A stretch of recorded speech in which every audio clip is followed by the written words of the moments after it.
In this video, I want to follow up on two things from theory of vocal bass inphonation. First, I want to add context around one of the question marks I had, namely, what is Slizzer bass? Basically, there are two current perspectives on how to define Slizzer bass. One is based on how it works, like mechanically, and the other is based on its pitching. I've gone back and forth on the perspectives, so here I'll present both of them, then give you my opinion on what I think is the right way to think about things moving forward. I believe the first precise definition of Slizzer bass came from Alchemy Beats. Maybe there were older ideas, but comprehension about vocal techniques and beatboxing before 2020 was basically just noise, so I'm ignoring all of that and crediting Alchemy. His idea, as detailed in his vocal bass document, was that Slizzer bass is a harsh vocalized chest bass. Okay, some stuff doesn't make sense here, like growl isn't really an epiglottis sound, and the vocal folds aren't an octave under the modulation, it's the other way around. Alchemy said he's updated a lot of his beliefs, but the point is Alchemy saw things from both perspectives, how Slizzer bass works and its pitch. Then Vickery Beast created his video on chest bass techniques. The video is a bit confusing since there's a section on what he calls pressurized chest bass where he gives the same description as he lets Alchemy give for Slizzer bass, but unless I missed it, doesn't clearly say Slizzer bass is a type of pressurized chest bass, though they are in the same part of the video. Pressurized vocalized chest bass, also known as Benja vocalized chest bass, is very similar to chest bass in position and tonality, although the more pressurized variation has a tighter epiglottis. Slizzer bass, think of this like you are still vibrating your epiglottis in your voice. You're still vibrating the worm, okay? But the difference is you are isolating the vibration of that worm only to the tip. The rest of it is rigid. It should be an octave and 1/5 above is modal voice, and an octave and 1/5 below is pressurized chest bass. If people don't understand how to tighten your throat to get the chest bass to evolve up from the 2 octaves under the voices note to the 1 octave under the voices note. Again, I'm sure Vickery has updated a lot of his beliefs, so let's not nitpick. The point is Vickery seems to prioritize how techniques work over their pitching. Then more recently, a new group of vocal bass nerds have formed that sees things differently. My understanding is this new group is part of Dan or Lesage Singing's communities. I got the chance to speak with 2 of their members, Space G and Subharmonics, but I don't know exactly who in their community to credit. Their idea, as detailed in Space G's chest bass diagram that was posted on Reddit, is to refer to Slizzer bass as all chest basses where modulation happens at the first undertone. So what do I think? To be honest, I've argued both sides. When I first started looking into vocal bass, I think in early 2024, I remember Justin Tan and I had a discussion where I argued the pitching perspective, that despite his extensive experience with beatbox, he might not know what throat bass is since it can't be reliably distinguished from Slizzer bass due to having the same pitch, i.e. first undertone and often timbre. Random crash out. I learned later Justin went on a podcast where he said that throat bass uses the arytenoids and a bunch of people roasted him for this take. As I said in theory of vocal bass, what is throat bass? Can you tell which of these techniques uses which components between oh and I'd barely be able to tell if you played me just the audio and I'm making the sounds. Even someone as experienced as Antilt thought Codfish and Slizzer do the same type of bass. Also, would you call this vibration throat bass?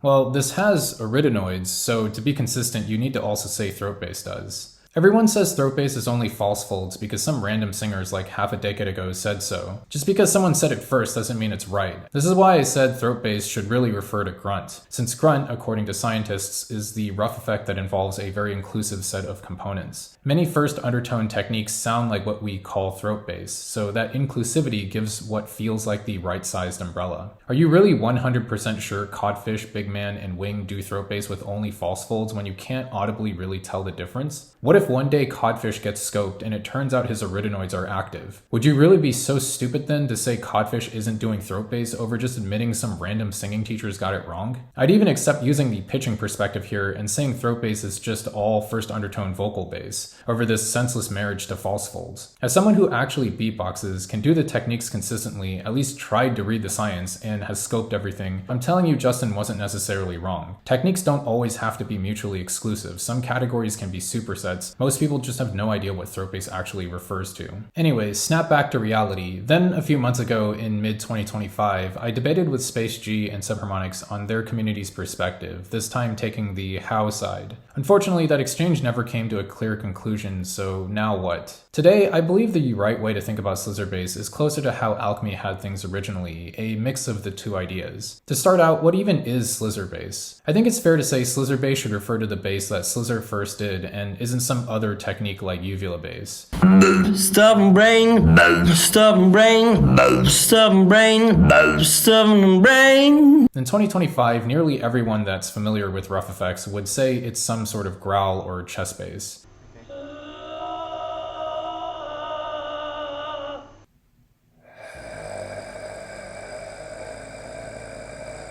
This is backed up by the noticeable conurtal in Slizzer's voice that points to Kermit voice, which happens in the chest bass position. It's important to specify Slizzer because people who aren't Slizzer sometimes say they're doing Slizzer bass but then hit the second undertone, which wouldn't make sense to consider. And you have Slizzer bass, right? Every day in my mind doesn't mean I love you. With this starting point, we can check an easy counter-argument to the pitching perspective. Are we sure Slizzer only does his bass at the first undertone? I remember questioning Space G and Subharmonics about this. Chest bass always tends to drop into the second undertone with lower notes. Most clips I saw, including the one I just showed, are first undertone. But there are some moments from Slizzer's battle at World Champs that I feel are worth discussing. First, listen to this. While it sounds like first undertone on C, I can also get myself to hear this as a second undertone on G. When I plug this into the spectrograph, it becomes clear why. The lower bands are so boosted, your ears can trick themselves about where the fundamental is. It's sort of like that illusion where you can see both a duck and rabbit, but in this case as a result of audio production. That said, I'm 99.9% sure Slizzer is doing first undertone on C. If your pitch perception or spectrogram reading skills are better than mine and you think I'm wrong, let me know in the comments. Later in that battle, Slizzer does his bass with his fundamental shifted way up. Technically, this would be a counterexample to the pitching perspective since it shows Slizzer doesn't only do his chest bass at first undertone, but in spirit it feels a bit jank. So while not finding a solid counterexample doesn't invalidate the how perspective, it makes me feel the pitching perspective had more merit. Moving on, even though the initial counterargument doesn't fully track, that's not the only counterargument. Distinguishing techniques first by pitch has stability problems in a theory sense. Let's take yodeling for example. Here's 3 yodels. In singing, they'd call all 3 of these different techniques, with one being yodeling, one sideways yodeling, and one reverse yodeling. But from a how perspective, sideways yodeling and reverse yodeling are really the same technique just with different pitches. Depending on if you learned up to down or down to up first, which one is the reverse? Side note, this is why I think around 30% of the people that watched my tutorial on Shogo double voice said the tutorial didn't help them. That tutorial is for learning Shogo's double voice, not the standard double voice. To be fair, I didn't do a good job of clarifying, but when you go by pitch first, you get techniques confused because people's ranges are different. You might think Lexomorpho and Shogo are doing the same technique, but Lexomorpho has a much deeper voice than Shogo. When one person can demonstrate both techniques, it's obvious that and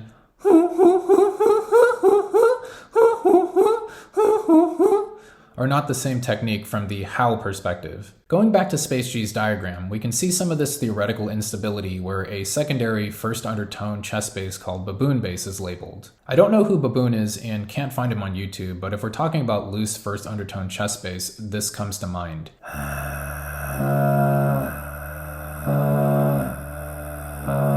As you can hear, it's clearly chest bass when unvocalized, then all I do is add vocalization at the right interval, and magic, it sounds like what everyone calls throat bass. As I ranted about earlier, throat bass should be more of an umbrella term. Some famous throat basses are likely some sort of chest bass. Even literally, as in basses from your throat, it makes more sense. But if we compare this to other techniques, we normally separate these into different branches. The vocal folds have looser modes like whispering and falsetto, and a tighter mode most people call fry or creaking. False folds distortion has a looser version I called voltage bass, and a tighter version most people call throat singing. Evil bass has a looser version many people confuse with chest bass, and a tighter version that's more canonical. Uvula bass has a looser version that's more canonical, and a tighter version that sounds like supported uvula clicks. This is why the first clip after the introduction in theory of vocal bass was about flow versus impact airbending. It's that fundamental to all vocal sounds. Loose techniques create sound by primarily affecting the flow of air directly, while tighter techniques create sound by having two things impact each other in the airflow. Ironically,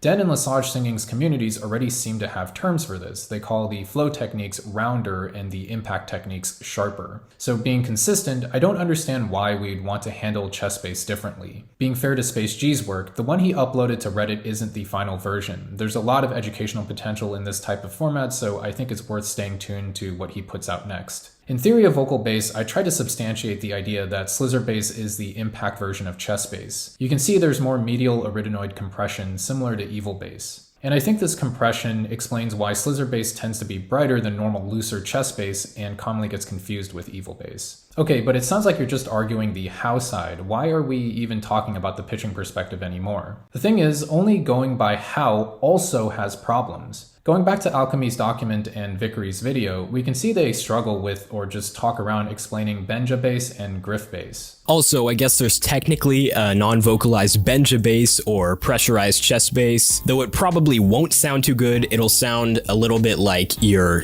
in 5th grade and you're trying to scare little kids by doing a monster voice. So though that's not pretty, here it is, I guess. Griff bass, named after Griff from the UK, is basically somewhere in between really tight chest bass and really lazy evil bass. Take all this and layer it with mono voice. Is a hyoid bone and suprahyoid muscle sound. Its sound is a little bit reminiscent of unvocalized throat bass. If we listen to Slizzer, Benja, and Griff do their basses back to back with the pitching perspective in mind,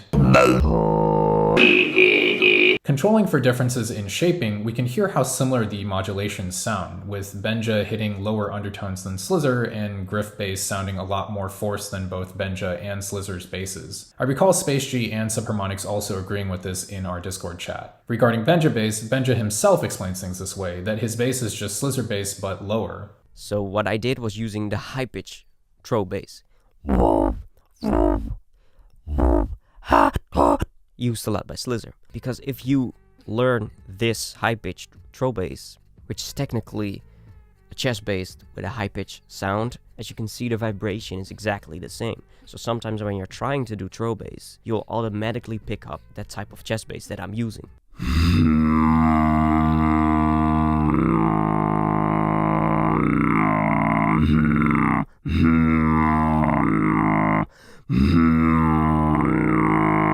But what about Griff bass? Well, enter a new challenger, the resonance perspective. To be honest, I'm not 100% sure how to read the spectrogram of his bass, but it sounds like A-flat 2 to me, and there's nearly no chance he's hitting A-flat 2 with his voice. Looking at the energy distribution, i.e. the resonance perspective, we also don't see the normal concentration around any sensible fundamental. On spectrograms, brighter means more energy, and whatever note this double question mark frequency corresponds to is way too high-pitched. So, hot take, but not really, I think there's no fundamental, i.e. Griff bass is unvocalized. But why does Griff bass sound so vocalized? This is a more complicated topic I'm not completely sure about. Mechanically, the arytenoids control vocal fold movements, so if they're compressed and vibrate enough, a sort of fake vocalization might occur. What sounds vocalized also relates to how the vocal system resonates, and how that energy feeds back to the vocal folds. It's some physics mumbo-jumbo we're not covering here. What I will say is, you shouldn't be that surprised since this isn't the only technique like this. Ervinho's bass, when unvocalized, famously sounds vocalized too, and to top things off, it's also a type of chest bass. Okay, but why does it sound more forced? I already explained this in Theory of Vocal Subharmonics, but to repeat myself, when you learn how to do a vocalized bass properly, it often feels like it requires less effort to get clean than when unvocalized because of the should-be-famous Slizzer effect. The modulator's oscillation gets driven by, i.e. gets help from the vocalization's energy. To me, this sounds like Griff bass. Yeah. The spectrograms sure have similar qualities, huh? Then when I vocalize at the second undertone interval and allow myself to relax using the Slizzer effect, I don't know, it sounds like Benja bass to me. On the other hand, if I try to vocalize but without relaxing,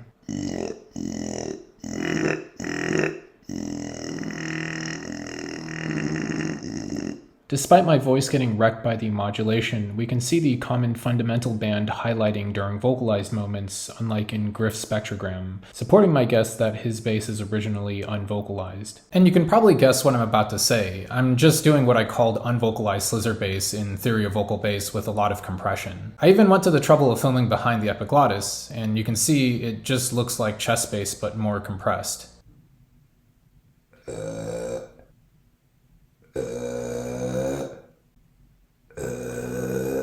That said, you can vary how much you compress the arytenoids.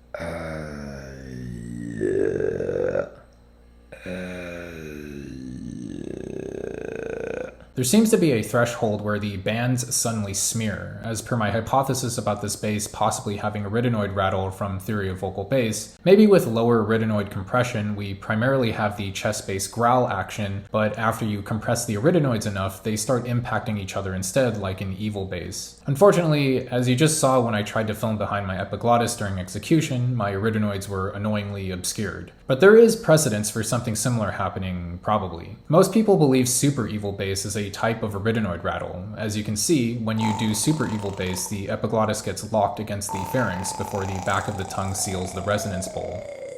So if you do lock chest bass but with compressed arytenoids like in Slizzer bass, with enough compression, it analogously turns into super evil bass.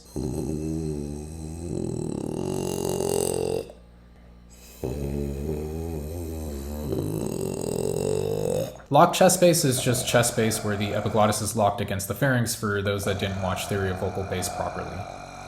Also, Griff bass sometimes likes to snap to different frequencies. I think this could be related to the compression threshold as well.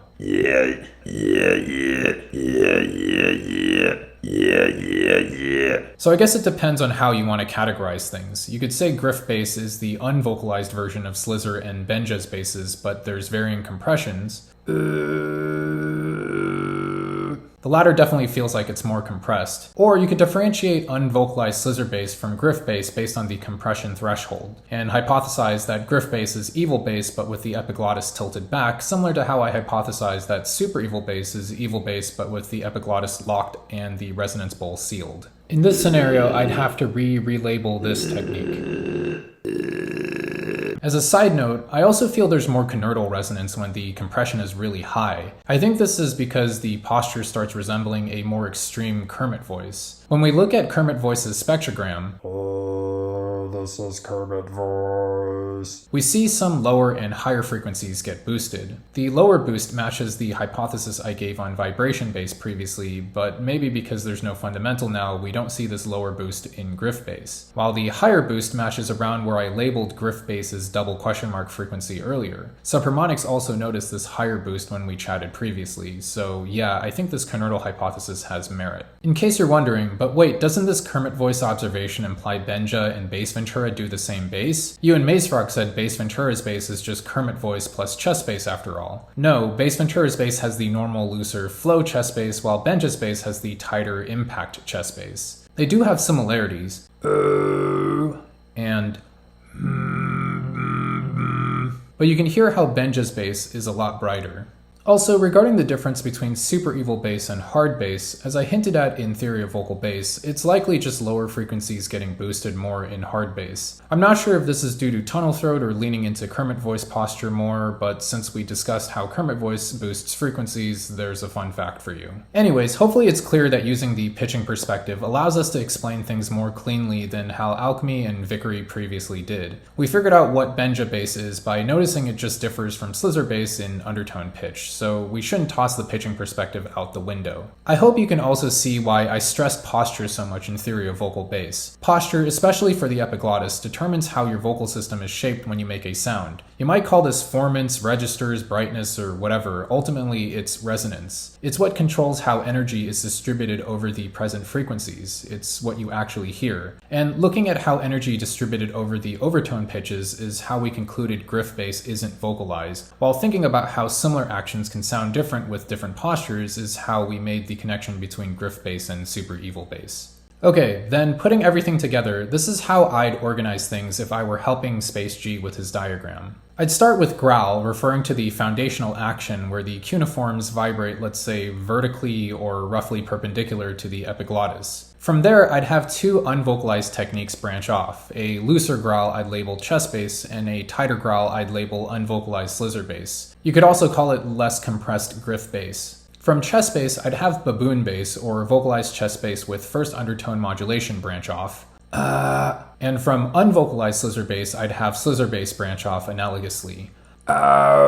Finally, from baboon bass, I'd have Sasha's smooth chest bass at the second undertone branch off.